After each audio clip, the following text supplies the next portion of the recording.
மேகதாது பிரச்சனையில திமுக எதுவுமே செய்யலையா?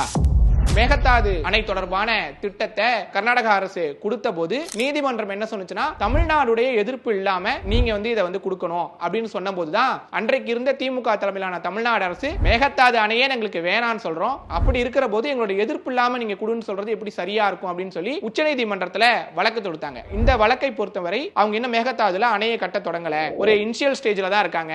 அப்படியான சூழல்ல இந்த வழக்கை நாங்க எடுத்துக்க முடியாதுன்னு சொல்லி அந்த வழக்கை முடிச்சு வச்சாங்க. ஆட்சி மாற்றத்துக்கு பின்னாடி சட்டமன்றத்தில் மேகதாது அணைக்கு எதிரான ஒரு தீர்மானத்தை கொண்டு வந்த போது இந்த பிரச்சனையை உடனே தீர்ப்பதற்கு ஒரு தீர்ப்பாயத்தை அமைச்சு தீர்க்கணும் அப்படின்ற திருத்தத்தையும் உதயநிதி ஸ்டாலின் அவர்கள் கொண்டு வந்தார். அதற்கு பின்னாடியும் தமிழ்நாடு அரசு இந்த வழக்குல முறையா செயல்படல. திமுக ஒரு அங்குலம் கூட அணை கட்டுவதற்கு நாங்கள் அனுமதிக்க மாட்டோம் அப்படின்னு கடந்த காலங்களில் உறுதியா இருக்கு.